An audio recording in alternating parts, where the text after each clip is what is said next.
બાગમાં ચાલતી જોય ટ્રેન જીવલેણ સાબિત થઈ છે। શનિવારે ટ્રેન નીચે આવી જતા 4 વર્ષની બાળકીનું મૃત્યુ થયું છે। ગેમ ઝોન હોય કે પછી આનંદ મેળા, સંચાલકો નિયમોને નેવે મૂકીને લોકોના જીવ જોખમમાં મૂકી રહ્યા છે।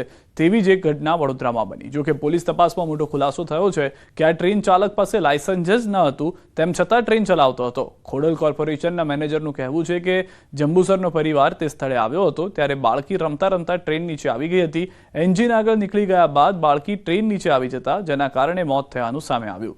જોય ટ્રેનનો થર્ડ પાર્ટી વીમો લીધેલો છે, તેમાંથી બાળકીના પરિવારને વળતર ચૂકવીશું। ત્યારે લાયસન્સ મુદ્દે મેનેજરનું કહેવું છે કે જોય ટ્રેનમાં લાયસન્સ લેવાની કોઈ જોગવાઈ નથી।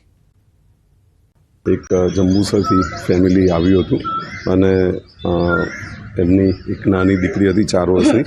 એ દીકરી એકદમ ટ્રેન તરફ દોડી અને એનું ઘટના સ્થળે મૃત્યુ થયેલું હતું અને હવે તાત્કાલિક ટ્રેન બંધ રખાવવામાં આવેલી છે। એનું ઇન્વેસ્ટિગેશન હાથ ધરવામાં આવી રહેલું છે।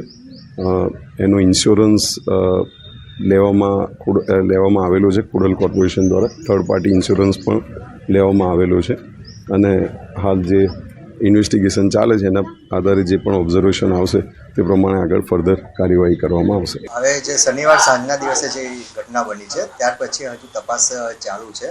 પ્રાથમિક તપાસ મુજબ મારી જોડે તો એવી માહિતી આવી છે કે આપણી જે ટ્રેન 5:15 વાગ્યાની આસપાસ અહીંથી રાઉન્ડ ઉપર નીકળેલી હતી।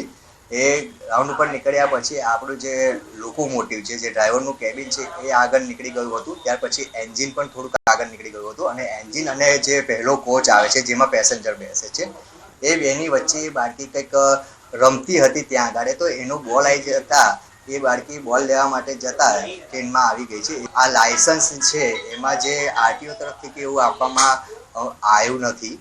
એનું કારણ છે કે આ જે ટ્રેન છે એ ટ્રેનમાં કોઈ સ્ટીયરિંગ આવતું નથી કે નથી કોઈ ગિયર આવતા અને આ ફિક્સ વ્હીલ છે, આના કોઈ મૂવેબલ વ્હીલ કે એવા નથી રહેતા। ફિક્સ સ્ટેપ ઉપર આ ચાલતી ગાડી છે આપણી, એટલે એમાં એવું કોઈ હોતું નથી। જેથી અમે અમારા જે ડ્રાઈવરોને છે ટ્રેનિંગ આપતા હોઈએ છીએ। ટ્રેનિંગ આપ્યા પછી જ એને ખાલી એ કરતા